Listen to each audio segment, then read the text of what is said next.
Hello students. तो complex number में हम आगे बढ़ते हैं। कॉम्प्लेक्स नंबर में आज हम पढ़ेंगे equality of two complex number. Equality of two complex number. Two complex numbers. देखो, इक्वालिटी का मतलब क्या है? दो नंबर इक्वल।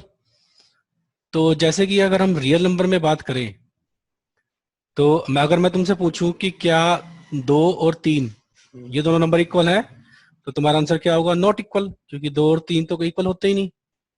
ठीक है। ऐसी अगर मैं तुमसे पूछूं 3 और 4, 3 और 4 इक्वल होते हैं? 3 और 4 भी इक्वल नहीं होते। ठीक है। लेकिन अगर मैं तुम्हें कहूं कि 2 और 2 ये इक्वल होते हैं, 2 = 2। ठीक है। ऐसी 1/2 = 1/2। तो ऐसी रियल नंबर के बाद कॉम्प्लेक्स नंबर में क्या कंडीशन होगी दो नंबर को इक्वल होने के लिए? तो जैसे मान लो मैं दो नंबर लेता हूं, एक 2 + 3 आटा, एक लेता हूं सेकंड भी यही लेता हूं 2 + 3 आटा। तो इन दोनों को हम क्या कहेंगे? इक्वल। ठीक है। इसका मतलब इक्वल होने के लिए हमें, ये देखो, इस नंबर का जो रियल पार्ट है ये 2, और यहां भी रियल पार्ट क्या है? 2। यानी कि दोनों के रियल पार्ट के भी क्या होने चाहिए? इक्वल होने चाहिए। यानी कि real part of both complex number must be equal. Complex numbers must be equal. अब सिमिलरली आप ये देखो, यहाँ पे 3 है, इसका इमेजिनरी पार्ट यहाँ भी 3 है। तो इसका मतलब इसका जो इमेजिनरी पार्ट है वो भी इक्वल होना चाहिए। तो इमेजिनरी पार्ट भी इक्वल होना चाहिए। Imaginary part will also be equal. ठीक है। इसका मतलब ये हमें यहां से ये पता लगा कि अगर दो कॉम्प्लेक्स नंबर इक्वल हैं तो उनका रियल पार्ट और उनका इमेजिनरी पार्ट दोनों क्या होना चाहिए? सेम। तो जैसे कि अगर मैं तुमसे पूछूं कि बताओ कि ये दोनों नंबर इक्वल है कि नहीं, एक 2 + 3 आटा लिख दिया, एक लिख दिया 4 + 3 आटा। ठीक है। तो बताओ, इसका रियल पार्ट देखो कितना है? 2। जबकि इसका रियल पार्ट कितना है? 4। तो इसका मतलब मैंने क्या बताया था कि रियल कॉम्प्लेक्स नंबर को इक्वल होने के लिए रियल पार्ट का भी सेम इक्वल होना जरूरी है और इमेजिनरी पार्ट का भी इक्वल होना जरूरी है। बट यहाँ पे इमेजिनरी पार्ट तो इक्वल है, ठीक, बट रियल पार्ट जो है वो इक्वल नहीं है। तो इन दोनों को हम क्या कहेंगे? Not equal. ठीक है। अच्छा, अगर मैं ये बोलूं 7 + 5 आयोटा और एक लिख देता हूं 7 + 6 आयोटा, क्या ये दोनों इक्वल हैं? ये दोनों भी इक्वल नहीं है। इनके रियल पार्ट तो इक्वल है 7 7, बट यहाँ पे जो इमेजिनरी पार्ट है वो देखो वो इक्वल नहीं है। यहाँ पे 5 है, यहाँ पे 6 है। ठीक है। तो ये दोनों नंबर भी इक्वल नहीं है। तो कहने का मतलब है कि दोनों कॉम्प्लेक्स नंबर के अगर रियल पार्ट और इमेजिनरी पार्ट सेम होंगे तो ही हम कहेंगे दोनों दो कॉम्प्लेक्स नंबर आर इक्वल। जैसे कि 8 + 5 आयोटा और दूसरा है 8 + 5 आयोटा। तो देखो अब ये दोनों इक्वल है ना, यहाँ पे भी 8, दोनों के रियल पार्ट 8 8 है और दोनों के इमेजिनरी पार्ट भी क्या है? 5 5। तो ये दोनों नंबर क्या हो जाएंगे? इक्वल। तो आज हम इन्हीं के बेसिस पे कुछ क्वेश्चंस करेंगे। ये हमें पता होना चाहिए, कुछ नए क्वेश्चंस करेंगे आज। देखो, जैसे कि हमारे पास ये क्वेश्चन है।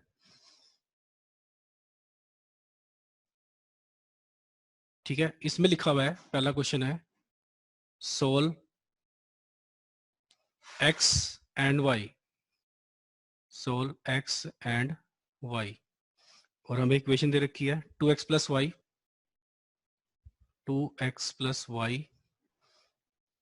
Plus y iota is equal to 3 + iota. 3 + iota. ठीक है। तो यहां से हमने x और y निकालना है। तो x और y कैसे निकालेंगे? देखो, एक ये भी कॉम्प्लेक्स नंबर है और ये भी कॉम्प्लेक्स नंबर है, और ये दोनों क्या दे रखे हैं? इक्वल दे रखे हैं। देखो बीच में साइन कौन सा इक्वल का? तो इक्वल के लिए मैंने बताया था कि रियल पार्ट इक्वल होना चाहिए और इमेजिनरी पार्ट इक्वल होना चाहिए। तो सबसे पहले ये जो कॉम्प्लेक्स नंबर है लेफ्ट वाला, जो इसका रियल पार्ट है वो देखो क्या है, ये वाला, इसके अंदर आयटा नहीं है देखो। अच्छा, जो राइट वाला है उसका रियल पार्ट क्या है, ये 3। तो मैंने बताया था कि रियल पार्ट लेफ्ट का और रियल पार्ट राइट का दोनों इक्वल होने चाहिए। तो हमारे पास देखो एक कंडीशन बन गई, 2x plus y is equal to 3। ठीक है, अब आ जाओ नेक्स्ट पे, अब आ जाओ इमेजिनरी पार्ट पे। तो यहाँ पे इस लेफ्ट वाले का इमेजिनरी पार्ट क्या है, यानी कि जो आयटा के साथ नंबर है यहाँ पे y है, और जो राइट वाले का इमेजिनरी पार्ट क्या है, ये वाला आयटा है। देखो यहाँ पे आयटा के साथ कुछ भी नहीं है, यानी कि 1। तो दूसरी क्वेश्चन क्या बनेगी, y इज इक्वल टू 1। तो इससे पहले आपने जब भी ये क्वेश्चन आएगा तो आपने ये जरूर लिखनी है line, comparing real and imaginary part, comparing real and imaginary part. ठीक है, तो अब हम क्या करेंगे, यहां से सॉल्व कर लेते हैं। इसको 1 मान लो और इसको 2 मान लो। तो y हमारे पास निकल चुका है, तो put value of y in equation 1। तो इक्वेशन 1 में पुट कर देते हैं। तो देखो क्या मिलेगा हमको। तो मैंने, ये मेरे पास 2 है, ये मैं 1 में पुट कर रहा हूँ 1 में। तो ये बन जाएगा 2x प्लस, ये देखो यहाँ पे y है, y की जगह पे क्या आ गया 1 इज इक्वल टू 3।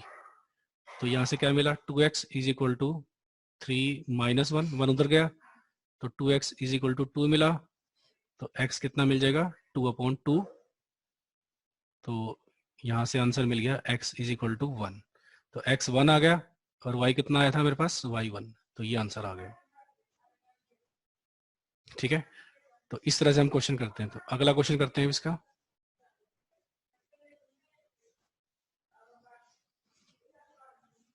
हाँ जी, नेक्स्ट क्वेश्चन है क्वेश्चन नंबर 2। इसमें हमें दे रखा है 3x माइनस 7। यहाँ पे भी हमने सोल्व x एंड y निकालना है। इसमें लिखा है 3x minus 7 plus 2 iota y is equal to -5y minus 5y और plus 5 plus x iota, 5 plus x iota. तो x और y निकालने के लिए फिर से क्या लिखोगे, compare real and imaginary part. ये लाइन आपने जरूर लिखनी है, compare real and imaginary part. ठीक है, अब शुरू करते हैं। दो कॉम्प्लेक्स नंबर इक्वल दे रखे हैं, ये देखो, एक ये और एक ये। तो मैंने क्या समझाया था कि लेफ्ट वाले का रियल पार्ट और राइट वाले का रियल पार्ट दोनों इक्वल कर देंगे। अब देखो जो लेफ्ट वाला है यानी कि ये वाला, तो इसमें रियल पार्ट कौन सा होगा जिसमें आयटा नहीं है, तो ये जो है, ये देखो इसमें आयटा नहीं है ना, तो ये रियल पार्ट। तो इधर आ गया 3x माइनस 7। अच्छा, इज इक्वल टू में लिखोगे। फिर इधर जो ये वाला नंबर है इसका रियल पार्ट क्या है जिसमें आयटा नहीं है, तो इसमें तो सारा रियल पार्ट है, देखो ये सारा आयटा के साथ मल्टीप्लाई हो रहा है। ये जो चीज है ये इसमें आयटा नहीं है, तो यहाँ पर आ जाएगा इज इक्वल टू -5y। तो इसको आप इक्वेशन 1 मान लो। अब करते हैं इमेजिनरी पार्ट को इक्वल। तो लेफ्ट वाले का इमेजिनरी पार्ट क्या होता है, जो आयटा के साथ वाला नंबर होता है, यानी कि 2 इंटू वाई। तो ये बन गया 2y। अच्छा, इधर क्या देखोगे, यहाँ पे आयटा के साथ ये नंबर कौन सा मल्टीप्लाई हो रहा है, ये 5 प्लस एक्स। तो is equal to 5 plus x. तो दोनों को इक्वल करके अब हम दोनों को सोल्व कर लेते हैं। तो मैं एक काम करता हूँ, जो 5 आई है माइनस का उसको उधर ले आते हैं। तो बन जाएगा 3x plus 5y is equal to, और 7 को उधर भेज दो तो प्लस का 7 हो जाएगा। और यहाँ पे देखो क्या हो जाएगा, यहाँ पे 2y, x को मैं इधर लिया है, माइनस एक्स हो जाएगा, और इधर 5। ठीक है, अब हम क्या करेंगे, इन दोनों को सोल्व करेंगे। तो इन दोनों को सोल्व करने के लिए हम क्या करते हैं, देखो यहाँ पे x का कोएफिशिएंट कितना है 3, और यहाँ पे x के साथ क्या है -1। तो इसको हम क्या करते हैं, 3 से मल्टीप्लाई कर देते हैं ताकि कोफिशिएंट सेम बन जाए। तो इक्वेशन क्या बन जाएगी हमारे पास, 3x plus 5y is equal to 7। अब इसको इस पूरी को हमने 3 से करना है मल्टीप्लाई, तो मैं x वाली टर्म पहले रख देता हूँ। तो माइनस एक्स है तो कितना हो जाएगा, माइनस का 3x, और प्लस यहाँ पे कितना हो जाएगा, 2 है तो 6y, और इज इक्वल टू यहाँ पे हो जाएगा 5 है तो यहाँ पे 15। तो अब देखो यहाँ पे एक प्लस एक माइनस का एक प्लस का, दोनों को ऐड कर देते हैं। तो ऐड करने से ये कट जाएगा, और 5 और 6 11y हो जाएगा, और 15 और 7 कितना हो गया, 22। तो y यहाँ पे कितना आ गया, 22/11 यानी कि 2। तो y आ गया। अब ये हमारे पास इक्वेशन 1 थी और ये 2 थी, तो y की वैल्यू किसी एक में पुट कर दो। हाँ जी, तो सपोज मैं 1 में पुट कर देता हूँ, पुट इन इक्वेशन 1। तो 1 में देखो 1 इक्वेशन क्या थी, 3x plus 5y is equal to 7 थी। y की जगह हम क्या रख रहे हैं, 2, तो 5 इंटू 2 इज इक्वल टू 7। तो ये बना 3x, ये 10 हो गया, इज इक्वल टू 7।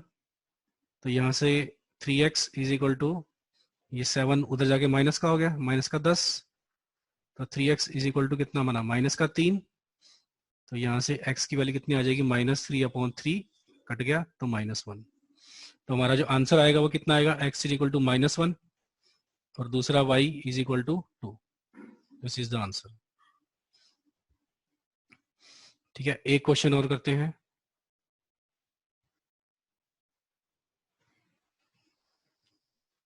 हाँ जी, थर्ड क्वेश्चन है हमारे पास। इसमें फिर से सॉल्व x एंड y। तो अब की बार जो इक्वेशन दे रखी है हमको, ये दे रखी है x प्लस आयोटा y, और साथ में है 2 minus 3 iota, 2 minus 3 iota is equal to 4 plus iota. ठीक है, अब हम इसको डायरेक्टली यहां से अब कंपेयर नहीं कर पाएंगे रियल एंड इमेजिनरी पार्ट। तो सबसे पहले देखो यहाँ पे 2 ब्रैकेट है, एक ब्रैकेट ये एक ब्रैकेट ये। तो पहले हम क्या करेंगे, दोनों की मल्टीप्लाई करेंगे। तो मल्टीप्लाई करने का तरीका क्या है, पहले x की मल्टीप्लाई इन दोनों से करोगे, 2 प्लस 3 आयोटा से, 2 माइनस 3 आयोटा से, तो x ये बन गया 2 माइनस 3 आयोटा। फिर दूसरी क्या है, प्लस आयोटा y, तो प्लस आयोटा y की मल्टीप्लाई 2 माइनस 3 आयोटा से करोगे, और इज इक्वल टू में 4 प्लस आयोटा तो है ही है। तो अब मैं करता हूँ मल्टीप्लाई, बाहर देखो ब्रैकेट के बाहर x है, इस ब्रैकेट के बाहर, तो क्या बन जाएगा 2x माइनस 3x आयोटा, और प्लस यहाँ पे आयोटा y इन दोनों से मल्टीप्लाई होगा, 2 से भी और -3 आयोटा से भी। तो ये बन जाएगा 2 आयोटा y, और आयोटा y इंटू, और यहाँ पे देखो ये प्लस और ये माइनस, तो प्लस माइनस माइनस हो गया पहले तो, और यहाँ पे मल्टीप्लाई करोगे आयोटा y की किससे, 3 आयोटा से, क्योंकि यहाँ पे देखो 3 आयोटा है, is equal to 4 plus iota. तो इसको सोल्व कर लेते हैं, 2x माइनस 3x,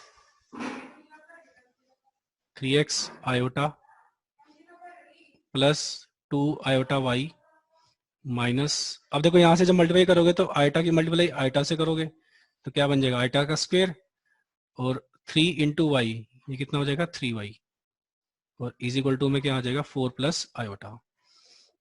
तो 2x minus 3x iota plus, हाँ जी यहाँ पे बना प्लस 2 आयोटा y, और आयोटा स्क्वायर, स्क्वायर कितना होता है हमें पता है, आयोटा स्क्वायर की वैल्यू क्या होती है, -1। तो जब -1 रखोगे यहाँ पे तो माइनस माइनस प्लस हो जाएगा, प्लस 3y, और इज इक्वल टू में क्या आ गया 4 प्लस आयोटा। अब हम लाइन लिखेंगे, comparing real and imaginary part, comparing real and imaginary part. ठीक है, अब ऐसा करते हैं कि यहां से हम रियल पार्ट, लेफ्ट वाले का और राइट वाले का जो रियल पार्ट है, पहले उनको इकट्ठा कर लेते हैं। ठीक है, फिर हमें दिक्कत नहीं आएगी इक्वेट करने में। देखो कैसे करेंगे, सबसे पहले रियल पार्ट इकट्ठा करते हैं लेफ्ट वाले का, लेफ्ट साइड का, यानी कि इसका। तो लेफ्ट साइड में रियल पार्ट का मतलब जिसमें आयटा नहीं है, तो पहले वो टर्म्स इकट्ठी करो जिसमें आयटा नहीं है। देखो किस किस में है, एक तो इसमें नहीं है देखो 2x में, और एक इसमें नहीं है 3y में। तो पहले मैं लिख लूँ कितना बन जाएगा 2x प्लस 3y। ठीक है, हो गया काम इसका लेफ्ट हैंड साइड का। अब आ जाओ राइट हैंड साइड पे। तो राइट हैंड साइड में जिसमें आयटा नहीं है वो कौन सा है, ये 4, तो इक्वल टू क्या आ जाएगा 4। तो हो गया इस real part compare left hand side का और राइट हैंड साइड का। अब हम कंपेयर करते हैं इमेजिनरी पार्ट। तो लेफ्ट वाले का यानी कि इस वाले की साइड का जिसमें आयटा आ रहा है वो हमारा इमेजिनरी पार्ट होगा। तो देखो कौन कौन सा है, एक तो ये वाला है, एक ये, बस यही है। आयटा के साथ, आयटा नहीं लिखना होता हमको, आयटा के साथ वाला नंबर लिखना होता है, यानी कि माइनस का 3x। तो ये बनेगा माइनस का 3x। अच्छा इधर देखो क्या है, आयटा के साथ 2y, तो plus 2y is equal to में। अच्छा राइट साइड में देखो इमेजिनरी पार्ट कितना है, जहां पे तो खाली आयटा है, तो आयटा के साथ तो 1 है, कुछ भी नहीं है इसका मतलब 1, तो यहाँ पर आ गया 1। तो ये बन गई इक्वेशन 1 और ये बन गई इक्वेशन 2। अब हमने इसको सोल्व करना है। तो सोल्व करने के लिए देखो यहाँ पे x का इक्वेशन 2 है और यहाँ पे -3 है, तो सेम बनाने के लिए इसको मल्टीप्लाई कर देते हैं 3 से और इसको कर देते हैं 2 से।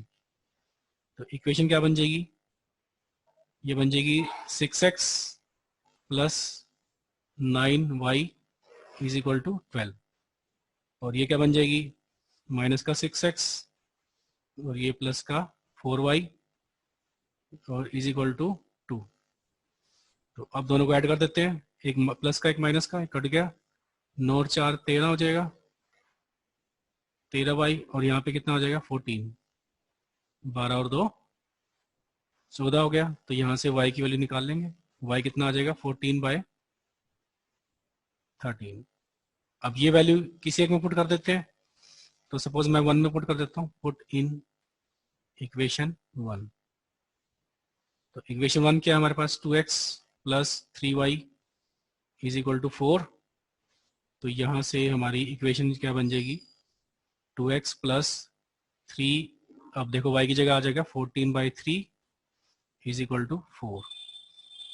तो यहाँ से 2x को इधर रखा और ये बन गया 4 और ये वाला इधर ले जाओ, तो माइनस का हो जाएगा, माइनस का कितना हो जाएगा देखो 14 इंटू 3 42 हो जाएगा और नीचे 13 हो जाएगा। ठीक है, अब यहाँ से x निकालते हैं।